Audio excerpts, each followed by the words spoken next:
কিছুদিন আগে একটি স্যাটেলাইট ছবি ইন্টারনেটে ছড়িয়ে পড়ার পর থেকে গোটা মধ্যপ্রাচ্যের সামরিক বিশ্লেষকদের ঘুম হারাম হয়ে গেছে। ছবিটিতে ইরানের উত্তর পশ্চিমাঞ্চলের একটি সামরিক এলাকার আকাশে এমন একটি জিনিস উঠতে দেখা গেছে যা এর আগে কেউ কখনো দেখেনি। প্রথম দেখায় মনে হতে পারে এটি হয়তো সাধারণ কোনো সামরিক মহড়ার অংশ, কিন্তু ছবিটি যখন বিশেষজ্ঞদের হাতে পৌঁছেছে তখন তাদের চোখ কপালে উঠে গেছে। কারণ এই ড্রোনটির গঠন, এর ডানার নকশা, এর পুরো আকৃতি এমন কিছু বলছে যা ইরানের সামরিক ইতিহাসে একেবারেই নজিরবিহীন। আর ঠিক এই কারণেই আজ এই মুহূর্তে ওয়াশিংটন থেকে তেল আবিব, রিয়াদ থেকে আঙ্কারা সবাই একটি প্রশ্ন করছে, ইরানের হাতে আসলে কি এসেছে? আর এটি যদি সত্যি সেই জিনিস হয় যা সবাই সন্দেহ করছে, তাহলে পুরো মধ্যপ্রাচ্যের সামরিক হিসাব নিকাশ আমূল বদলে যেতে পারে। এই গল্পটা বুঝতে হলে আমাদের একটু পেছনে যেতে হবে। মাত্র কিছুদিন আগে ইরানের একজন শীর্ষস্থানীয় সামরিক কমান্ডার একটি অত্যন্ত অর্থবহ মন্তব্য করেছিলেন। তিনি বলেছিলেন, ইরান খুব শীঘ্রই এমন কিছু নতুন প্রযুক্তি বিশ্বের সামনে আনবে যা এর আগে কেউ কখনো কল্পনাও করেনি। সেই সময় অনেকেই এই বক্তব্যকে সাধারণ প্রচারণা বলে উড়িয়ে দিয়েছিলেন, কিন্তু এখন যখন স্যাটেলাইট ছবিতে এই রহস্যময় ড্রোনটি ধরা পড়েছে, তখন সেই কমান্ডারের কথাগুলো সম্পূর্ণ নতুন একটি মাত্রা পাচ্ছে। মনে হচ্ছে তিনি যা বলেছিলেন সেটি নিছক কথার কথা ছিল না, বরং এটি ছিল একটি পরিকল্পিত ইঙ্গিত যার বাস্তব রূপ এখন আকাশে দেখা যাচ্ছে।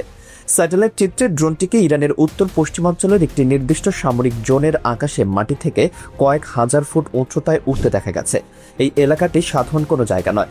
বিভিন্ন আন্তর্জাতিক প্রতিবেদনে আগেও উল্লেখ করা হয়েছে যে ইরান বহু বছর ধরে এই নির্দিষ্ট অঞ্চলটিতে তাদের সবচেয়ে গোপন ও সংবেদনশীল সামরিক প্রযুক্তি পরীক্ষা নিরীক্ষা চালিয়ে থাকে।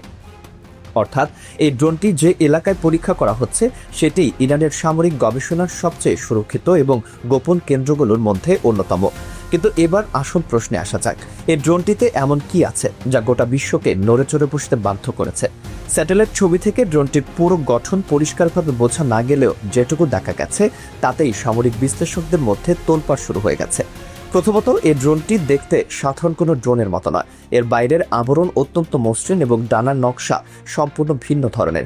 সামরিক প্রযুক্তিতে যারা বিশেষজ্ঞ তারা জানেন যে এই ধরনের মসৃণ আকৃতি এবং বিশেষ ডানার নকশা সাধারণত একটি নির্দিষ্ট উদ্দেশ্যেই তৈরি করা হয়, আর সেটি হলো রাডার ফাঁকি দেওয়ার ক্ষমতা, যাকে সামরিক পরিভাষায় বলা হয় স্টেলথ টেকনোলজি।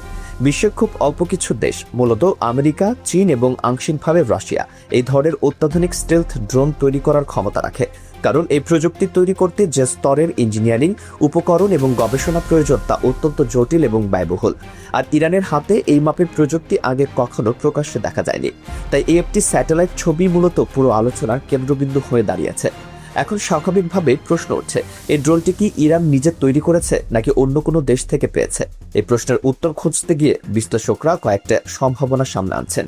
কেউ কেউ মনে করছেন চীনের কাছ থেকে এই প্রযুক্তি আসতে পারে। চীনের GJ-11 নামে একটি অত্যন্ত উন্নত স্টেলথ ড্রোন রয়েছে, যেটি ফ্লাইং উইং ডিজাইনে তৈরি এবং নজরদারি ও আক্রমণ দুই কাজে ব্যবহার করা যায়। আবার কিছু বিশ্লেষক তুরস্কের আঙ্কা সিরিজের ড্রোনের সাথে তুলনা টানছেন, কিন্তু এখানেই একটি বড় সমস্যা রয়েছে। চীন, রাশিয়া কিংবা তুরস্কের কাছে থাকা স্টেলথ ড্রোনগুলোর ডিজাইন এবং গঠনের সাথে ইরানের এই নতুন ড্রোনটির উল্লেখযোগ্য পার্থক্য রয়েছে। যদি এটি সরাসরি অন্য কোনো দেশের প্রযুক্তি হতো তাহলে ডিজাইনে অন্তত কিছুটা মিল থাকার কথা, কিন্তু সেটি নেই। তাহলে কি ইরান সত্যিই নিজের শক্তিকে এই ড্রোন তৈরি করেছে? এই প্রশ্নের উত্তর লুকিয়ে আছে ইরানের সামরিক গবেষণার সেই অদৃশ্য জগতে, যার সম্পর্কে বাইরের বিশ্ব প্রায় কিছুই জানে না। ইরান তাদের সবচেয়ে সংবেদনশীল সামরিক গবেষণাগুলো পরিচালনা করে মাটির হাজার হাজার ফুট নিচে, বিশেষভাবে নির্মিত ভূগর্ভস্থ ল্যাবরেটরিতে। এই ল্যাবগুলো এতটাই সুরক্ষিত যে স্যাটেলাইট নজরদারি, সাইবার গোয়েন্দাগিরি, এমনকি মানব গুপ্তচরদের পক্ষেও সেখানে কি গবেষণা চলছে তা জানা প্রায় অসম্ভব। অনেক সামরিক বিশেষজ্ঞ মনে করছেন ইরান সম্ভবত এই ভূগর্ভস্থ ল্যাবে বছরের পর বছর ধরে নীরবে এই ড্রোন তৈরির কাজ করে আসছে। তারা হয়তো যুদ্ধক্ষেত্রে আগে ধ্বংস হওয়া শত্রুপক্ষের বিভিন্ন ড্রোন এবং বিমানের ধ্বংসাবশেষ থেকে প্রযুক্তিগত তথ্য সংগ্রহ করেছে। সেই তথ্য বিশ্লেষণ করে নিজেদের মতো করে একটি সম্পূর্ণ নতুন প্রযুক্তি দাঁড় করিয়েছে। ঠিক যেভাবে একজন ছাত্র অনেকগুলো বইয়ের জ্ঞান নিজের মতো করে কাজে লাগিয়ে নিজস্ব একটা থিওরি তৈরি করে, ইরানও তেমনি অন্যদের প্রযুক্তি থেকে শিখে নিজের একটি স্বতন্ত্র সামরিক উদ্ভাবন করে ফেলেছে। এবার আসা যাক সবচেয়ে চমকপ্রদ অংশে। যদি সত্যি এটি একটি পূর্ণাঙ্গ স্টেলথ ড্রোন হয়ে থাকে, তাহলে এর সক্ষমতা কতটুকু হতে পারে?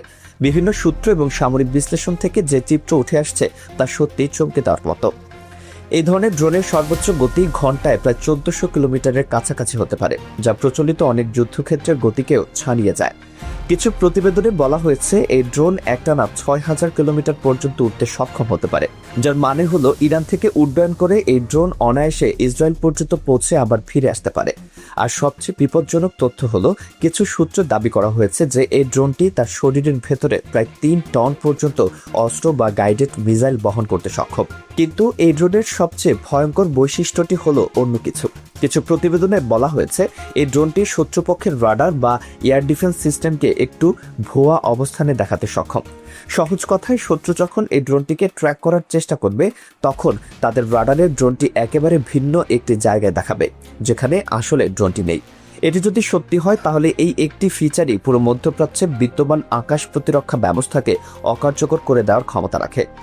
ইসরায়েলের আয়রন ডোম, আমেরিকার প্যাট্রিয়ট, এই সবকিছুই তখন একটি বড় প্রশ্ন চিহ্নের মুখে পড়বে।